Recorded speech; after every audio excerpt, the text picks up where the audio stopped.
शामी साहब, पिछली दफ़ा तो मौका ही नहीं मिला था और 2.5 घंटे खामोश ये अच्छी बात है। इस वक्त लाइव ट्रांसमिशन नहीं हो सकी। जजों ने फैसला किया जी। 4 जज एक तरफ थे, हमारे नसर मिनल साहब, अतर मिनल्ला साहब, वो दूसरी तरफ थे। बिल्कुल। उन्होंने कहा नहीं, अच्छी बात है। बहरहाल उनको मौका मिलना चाहिए अपनी बात कहने का, हाँ लाइव ट्रांसमिशन हो या ना हो, ये तो अदालत फैसला करेगी ना। और हमारे चीफ जस्टिस तो जो हैं वो मकालमा करने का तो उनको शौक़ है।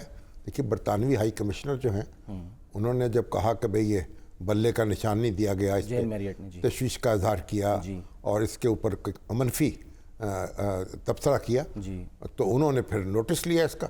और रजिस्ट्रार जो सुप्रीम कोर्ट हैं, उन्होंने ख़त लिख दिया और मैं उनको खूब सुनाई हैं, जो हवाले भी दिए हैं सर। हवाले बरतानिया रियासत का क़याम है उसके हवाले से भी, डिक्लेरेशन, बल्फोर डिक्लेरेशन के हवाले से भी, डॉक्टर मुसद्दिक का भी हवाला दिया, डॉक्टर मुसद्दिक का हवाला भी दिया, जो बरतानिया के जो करतूत हैं उनकी तरफ यानी उंगली उठाई और कहा कि भाई आप इस पर तवज्जो करें। फिर ये भी कहा कि भाई हमने कानून के मुताबिक फ़ैसला किया, हमारा कानून ये कहता है कि आप अपने इंतखाबात ठीक तरीके से कराएं तो फिर आपको इंतखाबी निशान मिलेगा। तो बहरहाल अब इस पर भी दो राय पाई जाती हैं। हमारे बास दोस्तों ने तो इस पर भी तनकीद की और कहा कि चीफ जस्टिस साहब को क्या ज़रूरत थी सफाई पेश करने की। अच्छा। और ये हाई कमिश्नर के सामने तो जजों को तो अपने फैसलों से बोलना चाहिए। तो ये रजिस्ट्रार साहब ने ये क्या काम किया है, और जाहिर है कि उनके अच्छी बात से किया, लेकिन बास दोस्त जो थे उनका बिल्कुल दुरुस्त किया है। उन्होंने दाद दी और जिस तरह उन्होंने खड़ी खड़ी बातें की हैं और कहा कि भाई बिल्कुल चीफ जस्टिस साहब ने दुरुस्त किया है और सुप्रीम कोर्ट के रजिस्ट्रार को ऐसे ही करना चाहिए था। ये जो भी मुंह में आए वो बोल दिया जाए, तो ये भी तो कोई अच्छी बात नहीं है ना सफारतकारों के लिए।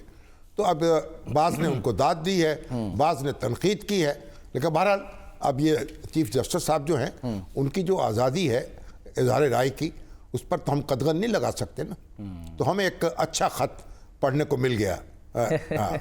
लेकिन उसमें जो शामी साहब क्विकली सिर्फ वो जो हवाला दिया गया 1953 डॉक्टर मुसद्दिक का, आपको याद होगा वो उस वक्त पीटीआई ने उसको बड़ा उसका जो है ना उछाला था, कहा था कि जी ये जो रेजीम चेंज हुई है ये माजी में हो चुकी है। देखें ना, उन्होंने उस वक्त ईरान में जी उनकी हुकूमत थी, बड़े कौमी जज्बात थे और उनको फिर जिस तरह से सबकदोश किया गया कि इंटरवेंशन हुई, वो एक अलग कहानी है।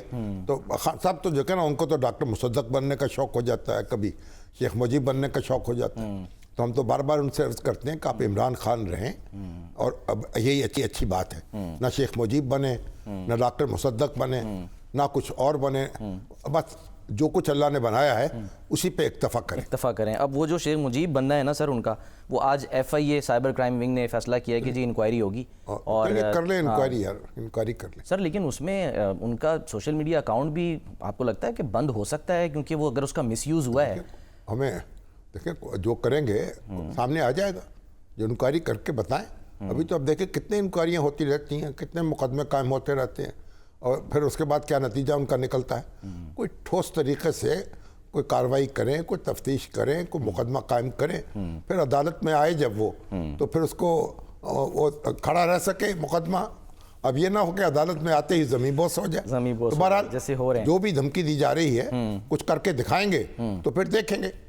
आज सर कुछ रिलीफ भी मिल गया खान साहब को। 9 मई के 2 मुकदमात थे, उसमें उनको जो है वो बरी कर दिया गया। वो तो मतलब ऐसे मामूली से मुकदमा थे ना, जैसे जाते जाते उनको पकड़ लिया इसमें, तो फिर आज ये भी उनको भी डाल दिया जाए, यानी 9 मई के मुकदमों में। ये भी तो बड़ा एक जुल्म हुआ है ना, कि जो मुकदमों की बहुतात होती है जब, तो फिर लोग हमदर्दी जाहिर करते हैं जिस मुल्ज़िम के साथ। तो अब ये यहाँ भी मुकदमे में डाल दो, वहाँ भी मुकदमे में डाल दो। अच्छा सर, आज एक बड़ा 9 मई को वो गिरफ्तार थे, रहा तो नहीं थे, आज़ाद शहरी नहीं थे। तो फिर इसलिए ये बातें सारी जो हैं बड़ी सोच समझ के करने की हैं। बिल्कुल। और अब तो आप देखें ना कि अभी हमारे सर आजम नज़ीर तारड़ साहब ने हमें ज्वाइन किया है, क्योंकि आज वो अभी उनसे बात कर लेते हैं। का भी जिक्र तो मलक रियाज साहब को भी गुस्सा आ गया है, वो भी कह रहे हैं जनाब मैं वादा मुआफ़ गवाह नहीं बनूंगा। तो फिर अब यकीन ये भी तो दिन गिनने जाते थे इस दिन के लिए। तो फिर बड़ा उस पर भी बात करते हैं।